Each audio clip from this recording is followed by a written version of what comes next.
Bonjour à tous, est-ce que vous m'entendez bien? Parfait. Bonjour donc Thierry Kaufmann, je suis administrateur système Linux chez Arawa, qui est je vais vous parler juste après. Et aujourd'hui je vais vous parler le sujet, donc c'est pourquoi et comment reprendre la maintenance d'un logiciel libre en tant qu'entreprise. Un vaste sujet.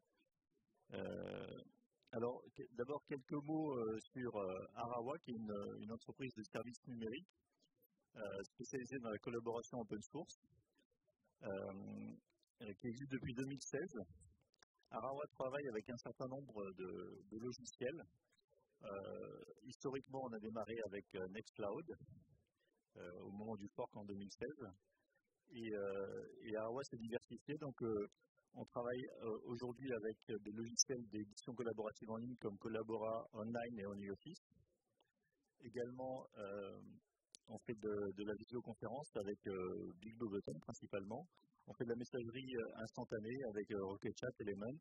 Et puis on a développé aussi un certain nombre de logiciels en interne. Ça c'est plus récent dans l'activité d'Arawa, comme Workspace qui est une extension de Nextcloud. Monitor qui est aussi qui vient compléter Nextcloud en fournissant des statistiques détaillées. Et Dynimest qui est un autoscaler pour BigBlueButton pour mettre à l'échelle les visioconférences BigBlueButton. Voilà, on est 14 personnes motivées, soudées pour l'open source. Alors, ce dont je vais vous parler aujourd'hui, en fait, c'est de la reprise d'un logiciel. Il s'agit du connecteur BigBlueButton pour Nextcloud. C'est une extension de Nextcloud qui permet en fait de lancer des salles de visioconférence dans BigBlueButton. BigBlueButton qui existe déjà depuis bien longtemps, qui a été développé par un éditeur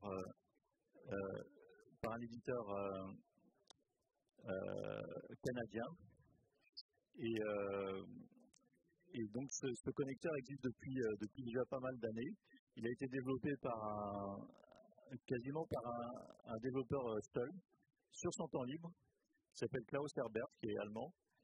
Et donc il est très utilisé dans le monde pour les gens qui utilisent à la fois BigBlueButton et Nextcloud. C'est vraiment la solution rêvée pour lancer des salles, gérer des partages et accéder. Donc il accède à l'API de BigBlueButton. Il lance les salles et puis l'avantage, comme c'est connecté à Nextcloud, les utilisateurs sont reconnus directement dans BigBlueButton. Il y a leur photo, il y a leur nom. On n'a pas besoin de ressaisir ces identifiants quand on se connecte. Alors, qu'est-ce qui peut provoquer l'abandon d'un projet? Parce que le développement de ce connecteur a été arrêté. Alors, je pose la question à l'assistance. D'après vous, qu'est-ce qui peut se passer pour qu'on puisse arrêter le développement d'un connecteur qui était utilisé? Alors, on me fait le signe de manque d'argent, peut-être, c'est ça? Manque d'argent. Il y a d'autres idées. Si vous pouvez parler assez fort pour l'arrivée d'un bébé. Alors, l'arrivée d'un bébé, on dirait que c'est quelqu'un qui connaît le sujet. Parce que, effectivement, c'est la vie. Tout peut arriver dans la vie, y compris, effectivement, un bébé, c'est bien vu. Non, c'est la vie doublement, puisque Klaus Herbert a eu un bébé l'année dernière. Et moi, j'ai pas eu la chance d'en avoir un, mais je sais que c'est un bouleversement dans la vie d'un couple. Ça a changé toutes ses priorités. Il avait plus de temps à consacrer au connecteur BigBlueButton. D'autant plus que je crois qu'il était étudiant et il a commencé un job en même temps. Donc là, voilà, il n'avait plus le temps de le faire. Et du coup, les issues sur GitHub se sont accumulés. Et les utilisateurs, parce qu'ils étaient nombreux, se demandaient ce qui se passait.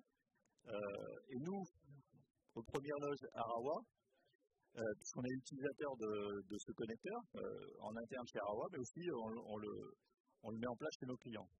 Donc on était embêtés et on s'est dit on va reprendre le développement, on va lui proposer, on a proposé à Klaus Herbert de reprendre le développement.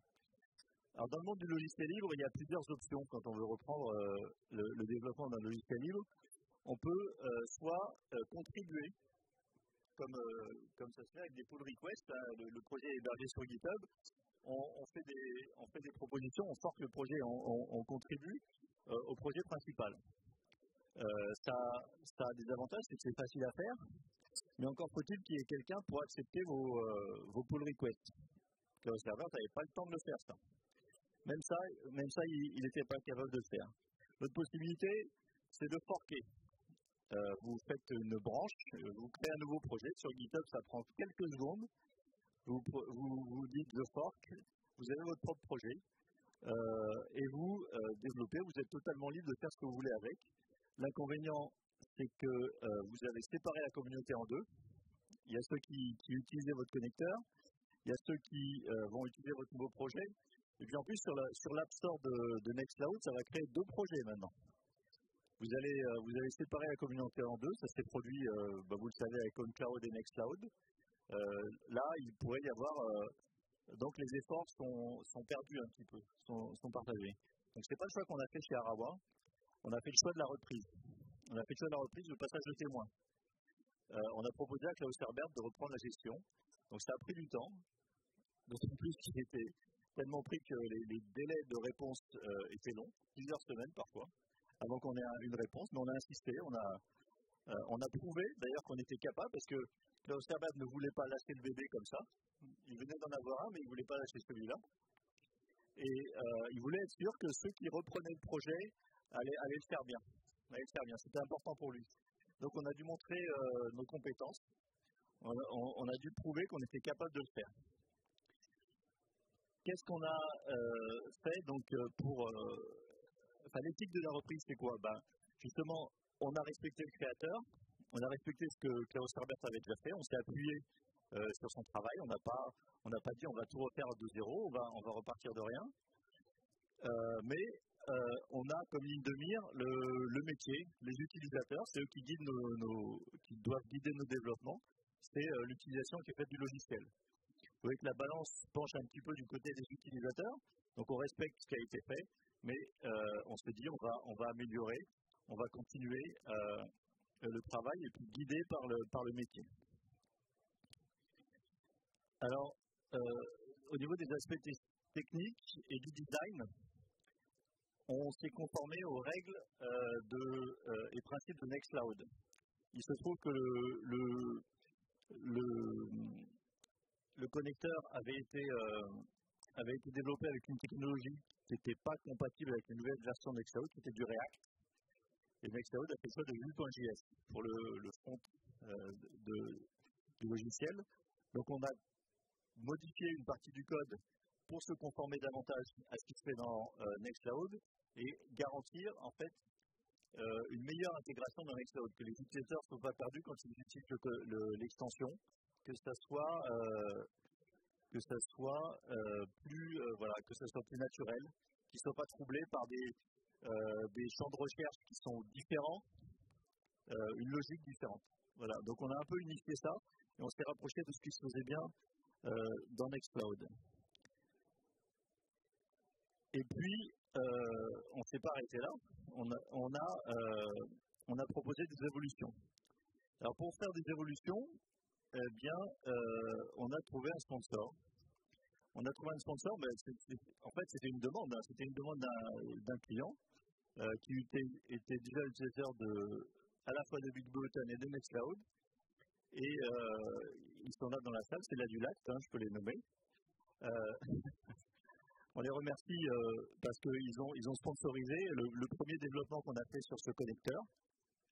C'est d'améliorer la fonctionnalité de partage de salle qui est proposée par le connecteur. Donc le connecteur jusque-là permettait de partager les salles avec ses collègues. Donc ça permettait de rejoindre facilement une salle qui avait été lancée par un collègue. Seulement quand on partageait la salle avec ce collègue, on lui donnait systématiquement en même temps tous les droits d'administration sur la salle. Donc il avait le droit de tout faire sur la salle, y compris de changer la configuration que vous avez mise, y compris de la supprimer. C'était pas acceptable pour l'Adulac et je pense que ce n'est pas acceptable pour de nombreux clients qui utilisent cette extension. Donc on a pris cette demande, on l'a fait financer, l'Adulac l'a financé et on a développé donc une meilleure gestion du partage. Maintenant, il est possible de partager la salle et de définir des droits de modérateur pour certains, ou simplement de simple utilisateur. Dans ce cas-là, on n'a pas les droits d'administration sur la salle. On peut toujours la rejoindre, mais on ne peut pas changer la configuration. C'est pas encore grand-chose, mais c'est un début. Ça fait que quelques mois qu'on a repris cette gestion, et on espère que ça va. On espère qu'il y aura beaucoup de gens qui seront intéressés pour contribuer des nouveaux sponsors pour des nouvelles fonctionnalités. La liste des issues qui sont ouvertes est longue, on n'a pas le temps de s'en occuper. Là aussi, faire des redos, ça prend du temps et ça coûte de l'argent, donc on a besoin de sponsors. Alors juste, je vais vous donner un exemple de ce qui a été fait, des améliorations qui ont été apportées. Pour ceux qui ont déjà utilisé le connecteur, on a modifié cette partie de la configuration sur le partage, en respectant davantage la façon dont c'est géré dans Nextcloud. Voilà, on peut définir des modérateurs. Là, ici, par exemple, c'est une vraie salle. Moi, je suis le propriétaire, je suis l'administrateur. À Rawa, tous mes collègues sont modérateurs. Quand ils rentrent dans la salle, ils ont tous les droits, ce qui est pratique. Ils peuvent prendre la main pour faire le partage d'écran, par exemple. Et puis, un collaborateur extérieur, Sébastien Marinier, dont je vais vous parler juste après, qui lui est simple utilisateur. Quand il rentre dans la salle, il n'a pas les droits d'administrateur, on doit lui donner spécifiquement. Voilà. L'interface de gestion, l'API de configuration de BigButton est extrêmement riche. Elle n'est pas complètement couverte par le plugin, mais par l'extension, mais on essaie de faire le plus possible. Voilà. Je vais vous livrer un scoop. Donc cette modification vient d'être publiée il y a 2 jours sur l'App Store de Nextcloud. Donc on a publié notre première release sur l'App Store. Elle est compatible Nextcloud 29 et 30. Et le projet est hébergé sur GitHub. Et vous trouverez l'app sur l'App Store de Nextcloud. J'ai mis le QR code si vous voulez accéder directement à l'app sur l'App Store. Voilà, j'en ai terminé et je vous remercie beaucoup pour votre attention.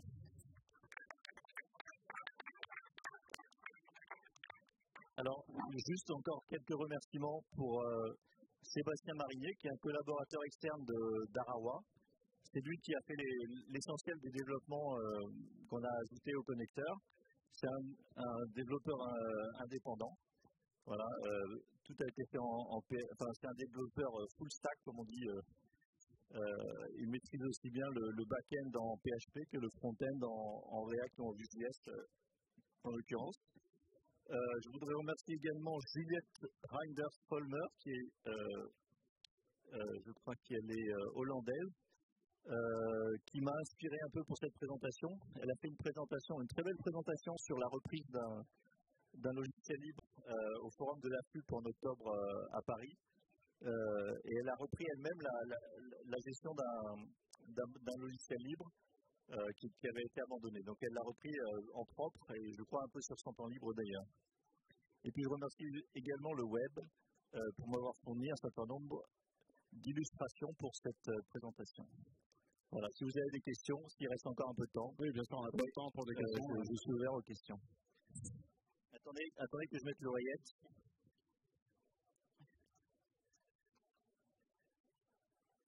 C'est bon? Oui? Attendez, je ne suis pas sur mon canal. Voilà, je suis sur mon canal. Okay, super. Bon, merci beaucoup Thierry, c'était super intéressant. Et moi, je me demandais, ce monsieur qui vient d'avoir, ce jeune homme qui vient d'avoir son bébé, est-ce que vous avez discuté, alors peut-être pas d'une clause, mais d'un retour possible à un moment donné, quand il aura plus de temps? Comment va se passer la passation peut-être dans l'autre sens? Est-ce que c'est considéré ou est-ce que voilà, il n'y a pas de retour possible de son côté? Est-ce que c'est quelque chose qui a été discuté au moins? Alors ça n'a pas été discuté, mais il nous a le projet est hébergé sur GitHub, mais sur un compte qui est un peu neutre. C'est le compte de Little Red Button.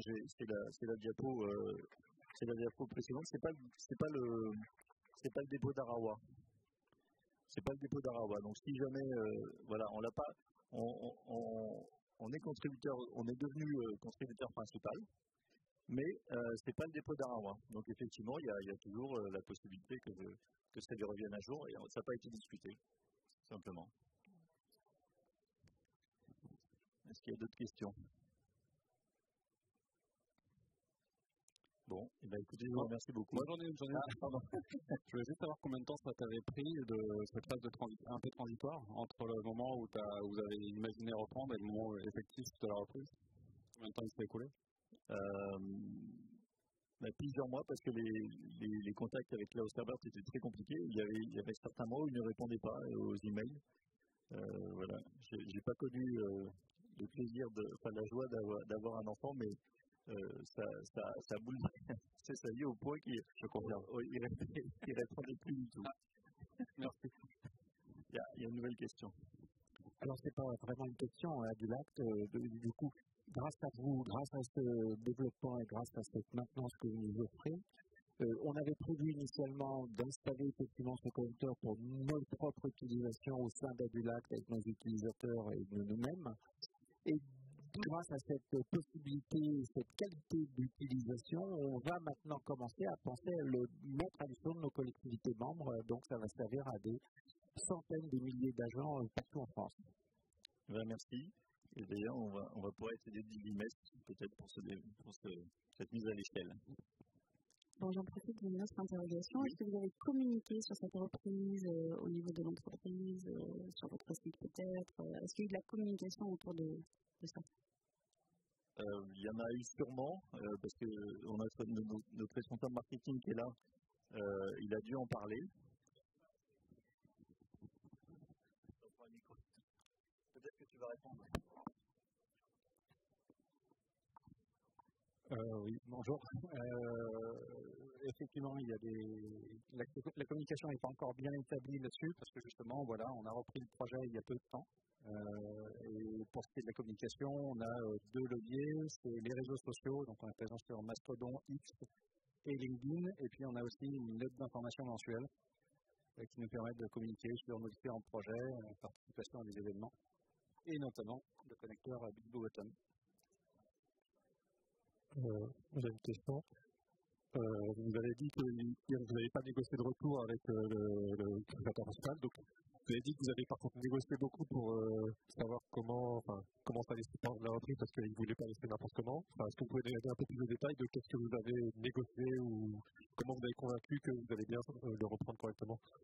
Ça s'est fait par étapes. On a d'abord fait quelques PR sur le projet qu'il a bien voulu accepter. Donc on a fait la preuve qu'on avait les compétences. Et puis il nous a donné les droits successivement. Au début, il nous a donné les droits au début, on a fait des PR. Après, il nous a donné des droits de commit. Et pour finir, il nous a fait la passation de la gestion du connecteur, enfin de l'extension sur l'App Store de Nextcloud. Voilà. Là, c'était la garantie que le projet n'allait pas, qu'il n'y aurait pas un doublon sur l'App Store. Il nous a fait, il nous a donné la totalité de la gestion en fait sans retour là. Pour le coup, sauf si c'est nous qui le rendons.